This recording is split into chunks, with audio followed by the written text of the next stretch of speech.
2nd, 2020, Donald Trump visits Kenosha and mansplains away racism. Let's get into it. So, yesterday, Donald Trump made a visit to Kenosha, Wisconsin to what was supposed to be a mission to help heal racial wounds or something. What ended up happening was he talked over a pair of black pastors, and then proceeded to pander to the police. So, a little bit of background. In the wake of the Jacob Blake shooting by the Kenosha police force, there have been riots and protests. Donald Trump expressed interest to go to Kenosha, and the governor of Wisconsin, as well as certain members of the Kenosha city leadership, stated that they did not want Donald Trump to visit. That his visit would only sort of add fuel to the fire. Well, Donald Trump do what Donald Trump wants. So he went, and the moment he got there, he began talking about how only law and order will fix racism, things like that, spewing off most famously this was yesterday, spewing off this conspiracy theory about how these thugs and looters are getting on planes and all Red Dawn style. It's a trip. So you fast forward to today, and Donald Trump attends a meeting with with some of the key leadership of Kenosha. Two of the members who are there are the pastors of Jacob Blake's mom. And so Donald Trump, who is sitting in the center of this round table, he manages to find a way to make everything about him. He's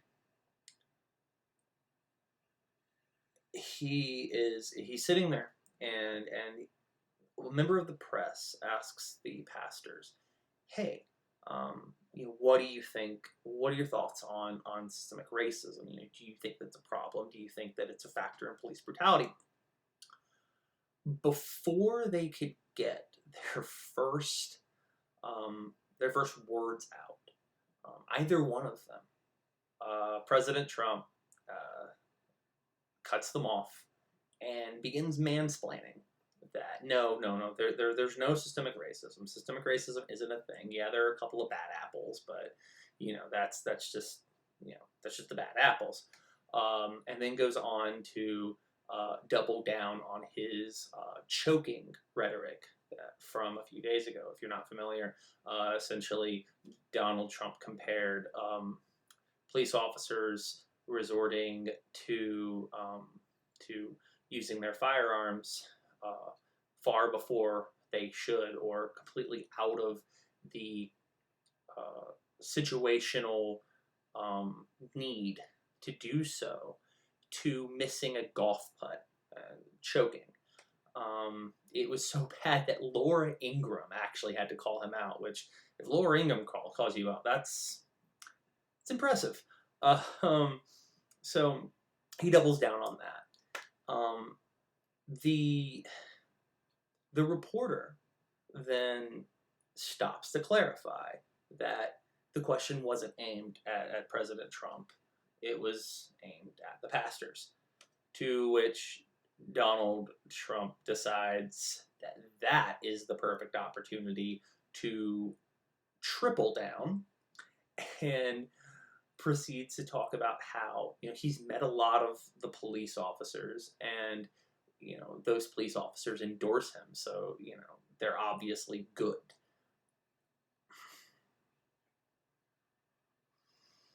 Okay, so let's unpack this. First of all, wow. I'm not like surprised or anything, but like, wow. This goes back into the RNC and this narrative that if Joe Biden is elected, we are going to see the America that we currently have under Donald Trump. This is classic Donald Trump behavior. Put me at the center, and I am the star. I am here uninvited, and yet I am going to impose my opinion because mine is the only one that matters. That's classic Donald Trump behavior. Second of all, he's been doing this a lot, but you're really starting to see a double down of this this pro-police sort of fascist rhetoric of really ingratiating police forces. And I think the reason for this is twofold. Number one, he sees that he has very strong allies in the thin blue line crowd and in the white supremacist, white nationalist, far right militias, who unfortunately share a very, very, very large portion of the middle of the Venn diagram, a very uncomfortably large portion. Number two, and this is my speculation, just based on sort of a reading of contemporary and past authoritarian, autocratic, and fascist governments, their rise, and then also their retentions. This is what you see when a would-be or wannabe dictator doesn't have the support of the military. You see an autocrat who is putting all of their chips into the police force because someone is going to have to hammer down the will of the would-be autocrat at some point. And if you don't have the military, you have to have some group that has authority and guns. This is disturbing. This is very disturbing, and this is one of the many reasons why we need to vote him out in November. I can't express this enough. Now, I will say that whether or not he's voted out in November, the period between November and January is going to be critical. You are going to see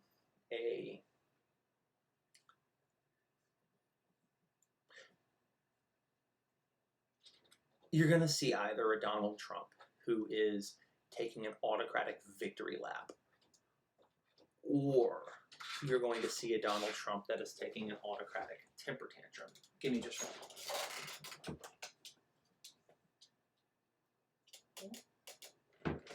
Cat wanted let out. No, but seriously,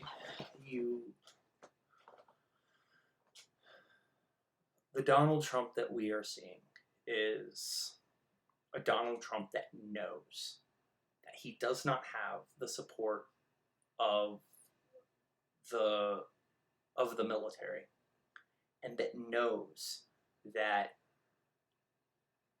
the only way to retain the support of the thin blue line crowd is to retain the support of the white nationalist crowd. And the only way to do that is to absolutely condemn the idea that systemic racism has anything to do with police brutality.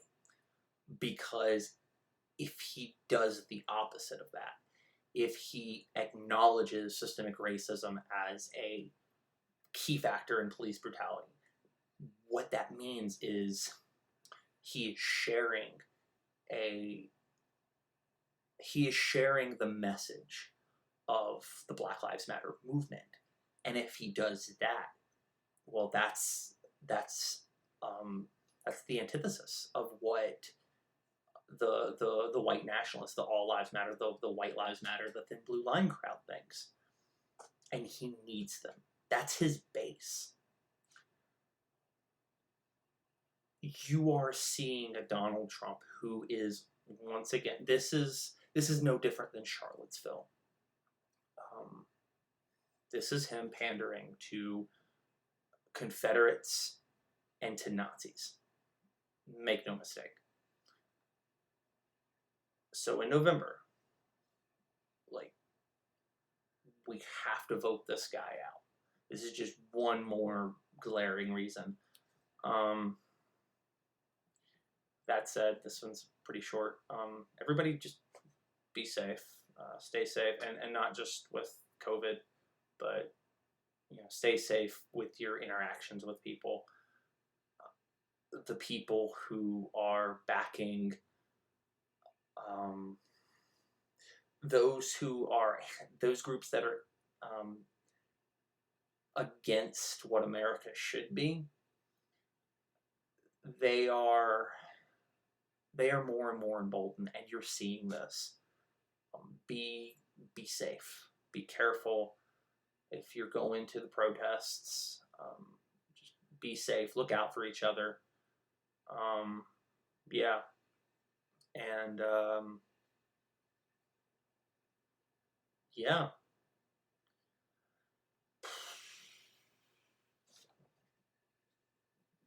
We'll see y'all later. And yep.